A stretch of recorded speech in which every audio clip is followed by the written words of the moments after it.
大家好，嗱，咁我相信咁多位咧喺網上面咧都會見過有人討論，到底喺香港考牌係實力居多，即係你實力嘅佔比多啲啊，定係你運氣嘅佔比多啲？係啦，咁啊有啲人就話係實力就要重要啲，有啲人就話運氣重要啲之類，即係類似啲意思啊。咁啊，今日嚟分享一下我自己主觀嘅睇法啦吓。但係其實咧，如果你問我咧，一定係偏咗去一邊，因為點解咧？因為我私家車同巴士都係一 take pass，我冇理由話係運氣佔嘅比重多啲噶嘛。咁即係如果我話運氣佔嘅比重多啲，咁係咪真係間接話自己係靠運？係啦，即係等同於即係相反，一個考10次8次先考得到嗰個玩具車嗰個牌嘅，即係1A啊。係啦，咁佢應該就唔會同你講話係靠實力嘅，佢應該就會同你講係自己運氣唔好啫，應該唔會話自己實力唔得嘅。咁當然啦，可能有啲嘢都會咁可能真係都覺得自己會可能差啲咁樣。咁但係唔緊要啦吓。咁我照直講啦，如果你問我咧，我就唔會話係好話咩，你話邊個比重多啲，但係你問我邊個重要啲，咁我會答你實力係重要啲。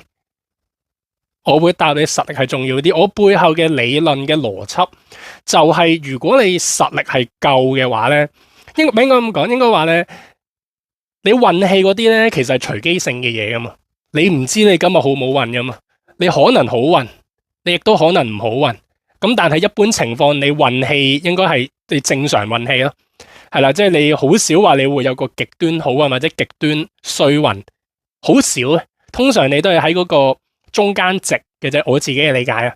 你正常人你咪正常運氣咯，即係你正常買6合彩你咪正常唔中咯，係咪好正常啫？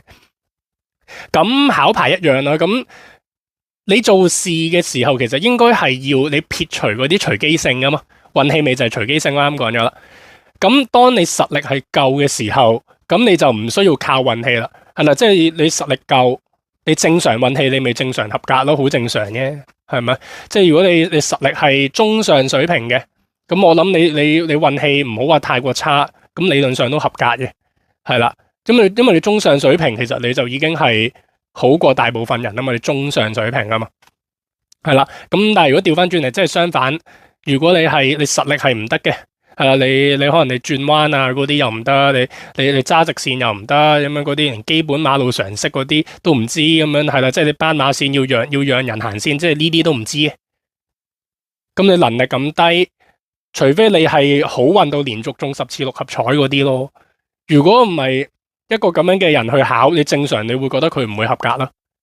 係啦，咁所以我就係想講就係，如果你實力夠嘅話，咁你咪唔需要諗嗰啲隨機性嘅嗰啲運氣咯。係啦，除非你運氣真係差得好緊要咯，如果唔係你正常考、正常合格，係啦。咁當然撇除咗你嗰啲咩發揮失準嗰啲啦吓，係啦。咁啊，即係總括嚟講就係，如果你實力夠嘅，咁你就係做莊；你實力唔夠嘅，你就係做閒。係啦，你莊嘅，咁你就係你話事咯，你決定你自己合唔合格咯。係啦，即係嗰個自己控制自己啦。係啦，你就唔需要諗嗰啲運氣啦。就係如果你實力唔夠嘅，咁你就做閒啦，你就靠啲運氣，你自己唔可以做嗰個決定咯。即係等同於點解要預早選定行車線之類，點解唔好插水？有啲人叫插水啊嘛。即係你臨到影線嘅位，你先至攝入去，好簡單。我係正線嘅，我咪做莊咯。我有權決定讓你或者唔讓你。我係 cut 線嘅，我咪做閒咯。我要睇人面色嘅。咁套用落考牌，我啱啱嗰套理論就係，你實力夠嘅，你就做莊，自己決定自己合唔合格。你實力唔夠嘅，你就係做閒，你就要靠啲運氣幫手啦。咁所以就係咁樣咯，係啦。咁呢個係我自己嘅睇法咯。咁如果你話你實力係可能得中等水平嘅，咁你就可能要自己要發揮多少少啦，再加少少運氣搭救咁樣咯。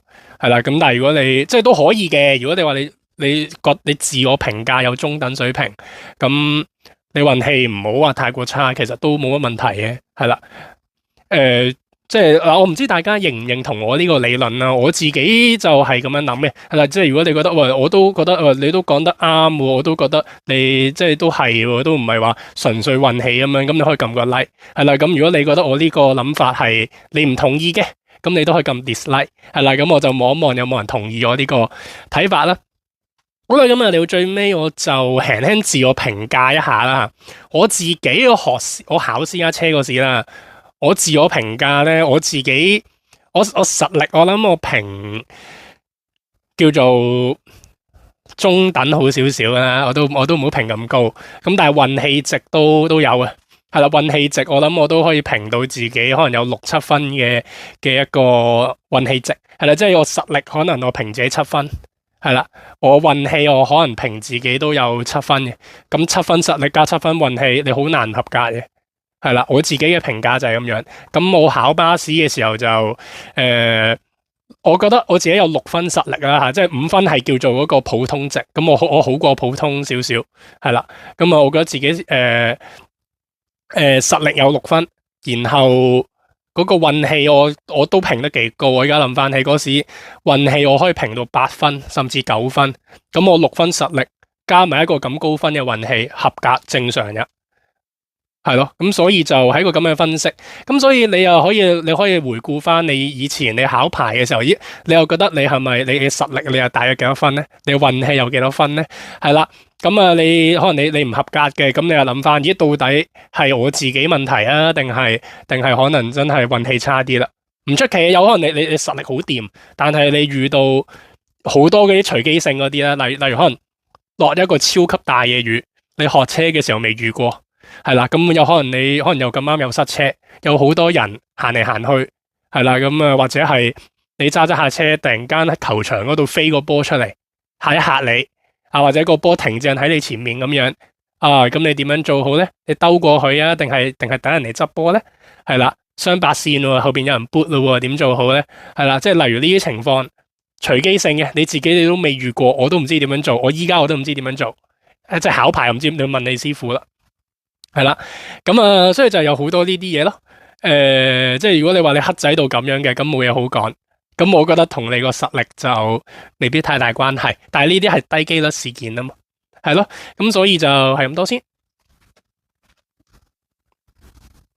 即係有啲可能覺得運氣係好重要，運氣偏重嘅人，可能佢哋會話，有啲人佢唔知邊度突然間有個人行出嚟啊，或者有啲電單車啊嗰啲唔知邊度攝咗你個位啊之類嗰啲。嗱，我自己覺得咧，其實呢啲有一部分係可以避免得到，係啦，就係。我諗我就好籠統講一個考生嘅實力啦，但係實力其實好籠統嘅，係啦，但係實力其實包括咗呢個人可能佢嘅路面經驗咯，係路面經驗就話佢冇乜點揸過車，咁佢搭車都會有噶嘛，佢出街都會有噶嘛，係啦，佢都好睇佢僅有嘅路面經驗啦，佢對於馬路嘅觸覺啦，佢觀察力啦，係啦，都關事噶，係咪？佢見到個人行緊，你經驗好少少，或者你可能你個觸覺你覺得佢會想行出嚟嘅。係啦，或者你可能隔籬唔知邊度咩小學放學嘅，咁你睇住啲細路啊嘛，即係呢啲都關事噶細節咯。或者一個人佢揸得自信嘅時候，佢可能佢就去放，即係佢可以放鬆去揸啦。咁可以望到呢啲嘢咯。如果你可能你本身你覺得自己可能實力都唔夠，又緊張，你望少咗少少嗰啲嘢，好正常。係啦，咁啊呢個就係我自己嘅睇法咯。有啲人可以避免得到，即係點解有啲人我最近我喺網上面見到有人話。佢齊牌嘅，佢拖頭考咗2次，其他全部一剔。點解人哋可以做到咧？點解你又考10次8次嗰個玩具車咧？係啦，係咪人哋考咁多次全部係運氣好？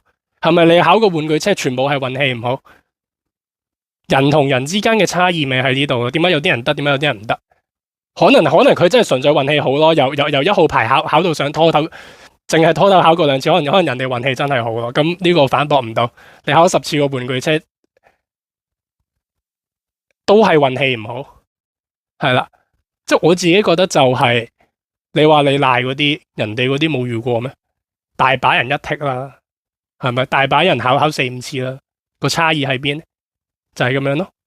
咁啊，所以你同唔同意都好啦，呢個係我嘅睇法。